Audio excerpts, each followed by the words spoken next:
All right, so something interesting in Genesis chapter 11. We touched a little bit on it in the previous video titled chapter Genesis 10 and 11.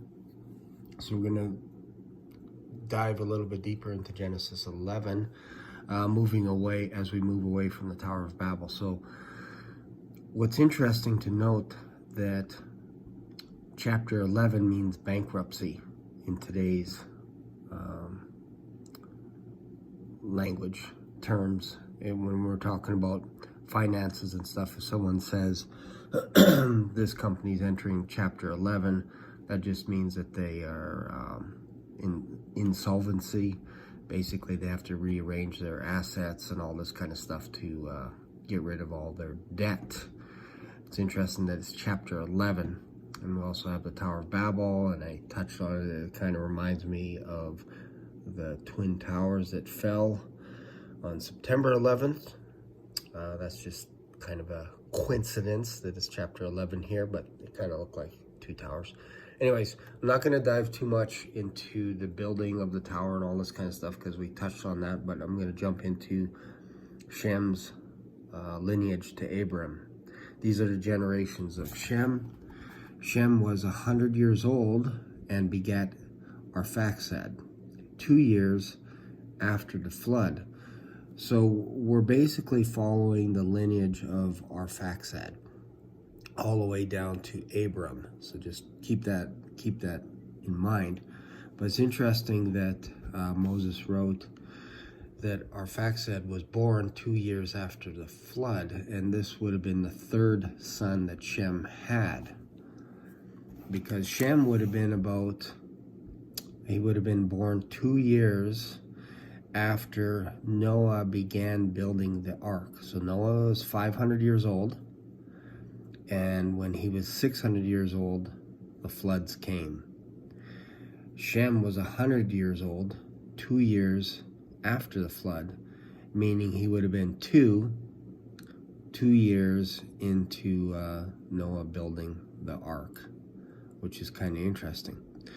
But Shem, to me, did not have any children until it kind of looks like his wife might have been pregnant in the last couple of months just before the flood was over, because we see here, where are we here? We have the children of Shem. So we have Elam and Asher. So Elam could have been, Shem's wife could have been pregnant with Elam just before the flood was over, just before they left the ark.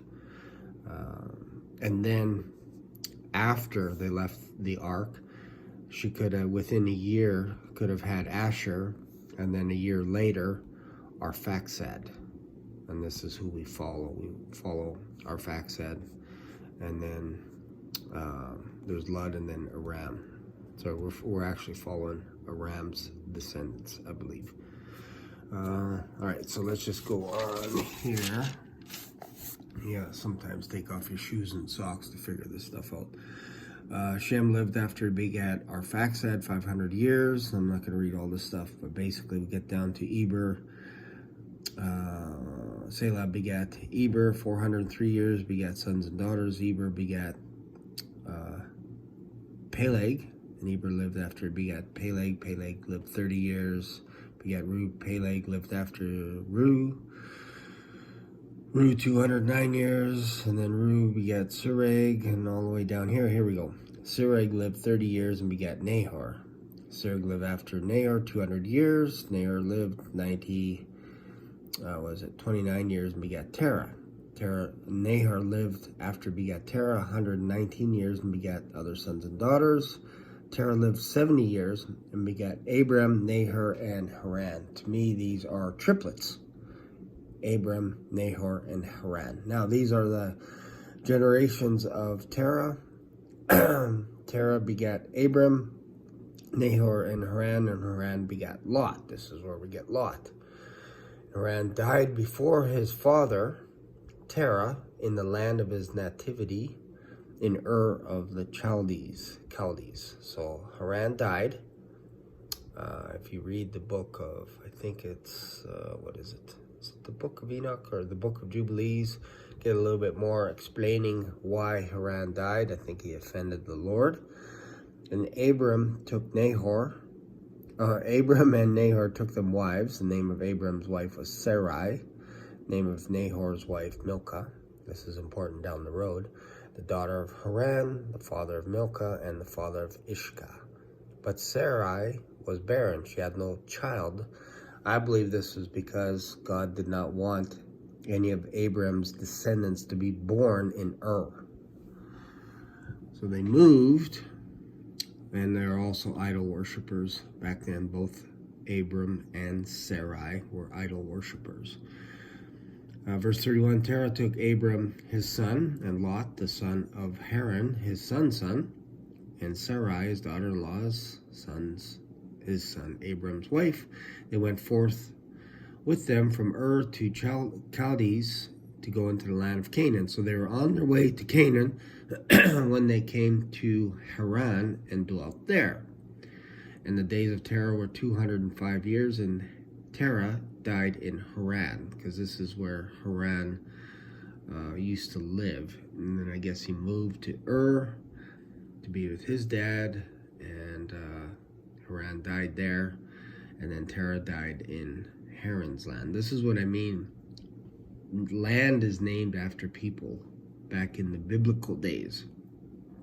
This is why we have Israel in the land of Israel, who replaced the Canaanites.